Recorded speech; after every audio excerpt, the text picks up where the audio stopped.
Since the war in Ukraine started 2.5 years ago, the Lord has opened many doors for us to conduct Bible story projects. This spring, we had an intensive 6-week trip to Zambia, Kenya, Ethiopia, Poland, and Slovakia.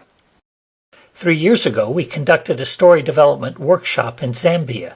Since then, Pastor Solomon, who organized the workshop, has been actively training Christians around the country to use Bible stories for ministry.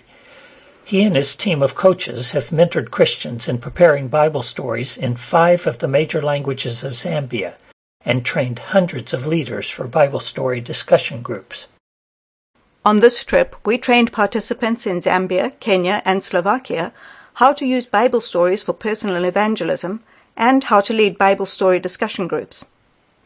In both Zambia and Kenya, we first trained pastors and church leaders in English, then mentored them as they trained a larger number of church leaders and church members in the local language. In Zambia, we stayed in a local hotel, about a 10-minute walk through the local market to the church that hosted our training. The rooms were pretty basic, and although we had a shower room and toilet room, there was no running water. We were told that city water was available only a couple of hours each morning, at which time they pumped water into a huge blue plastic water tank. The hotel workers brought us water in 2 5-gallon buckets, one for washing and the other for flushing the toilet. They also, on request, would bring a bucket of hot water for bathing. One morning, there was no city water, and the hotel's water tank ran dry. But that evening, there was a tremendous thunderstorm. I went out in my shorts and filled both of our buckets from a waterfall of rainwater coming off the roof. Then, for good measure, I soaked down and rinsed off in the rain. Ours was probably the only hotel room to have water the next morning.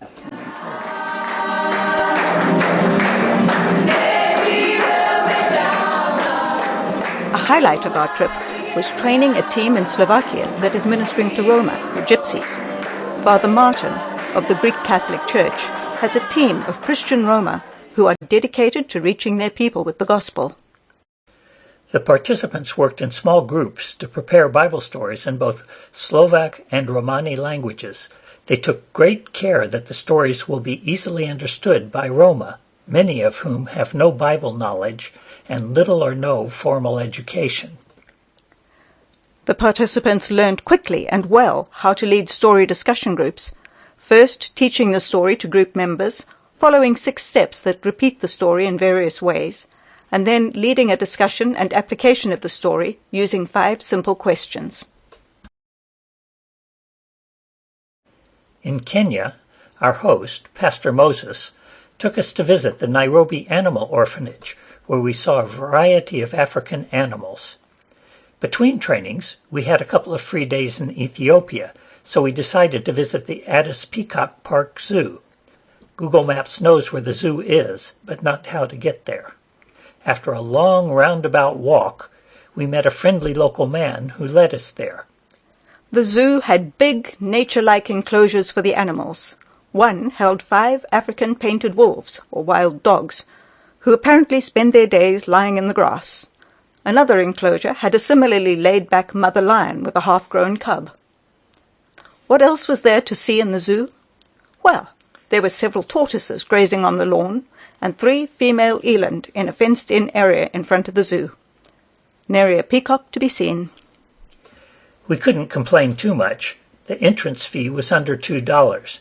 Besides, we found the zoo amusing. During the training, we take participants into the community to tell stories. In Zambia, I accompanied Falo, who works at a school for the deaf. We visited with Sarah and her husband at their market stall. Sarah and Eli are both deaf, so Falo translated as I told a story, and another participant asked a couple of questions about the story. Sarah and her husband then came to the training, and Falo translated for them. Warren and I visited a small Christian school and led story discussions with the children, who really enjoyed acting out the stories. We were invited to lead story discussions in churches in Zambia and Kenya. Church members learned the stories quickly and really enjoyed discussing the stories in small groups and sharing their answers with the rest of the congregation. Our Roma participants led story discussions in 3 schools and Roma community centers. They came back extremely excited, showing us videos and telling us how well people received the stories. We also conducted a story training in Poland for Ukrainian students of the Seaside Missionary Training Center.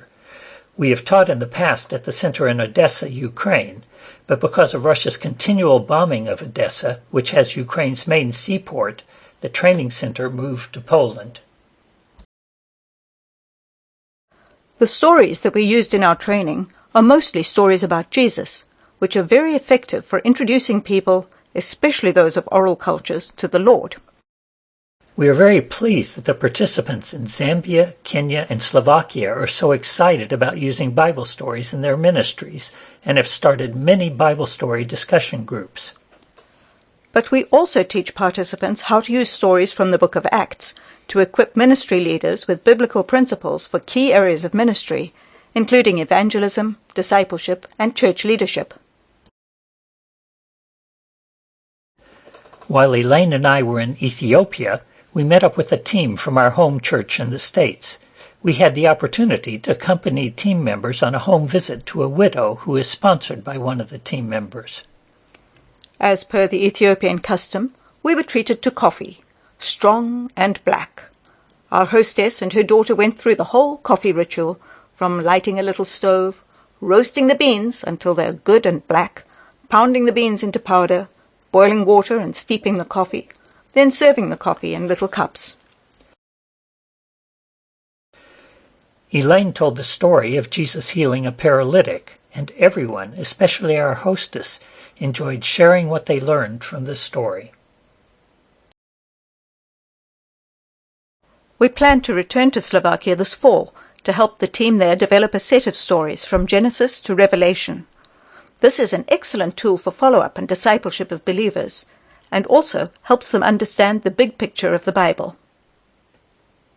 We have also been invited back to Kenya this fall to conduct a project to prepare stories in the Giriama language, and Emmanuel, a friend from Tanzania who participated in the project in Zambia, has invited us to come conduct a story training for church leaders and missionaries in northern Tanzania.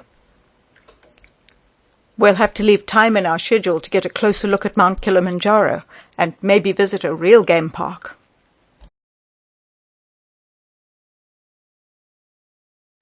Please join us in praying that those we have trained will use the stories in their churches and with their families and neighbors. And ask the Lord to open doors and provide everything needed for Bible story training and story preparation workshops in Kenya and Tanzania, and also in Romania, India, and Ethiopia. And pray for the Lord to use Bible stories to bring many, many people to know Jesus and to follow Him.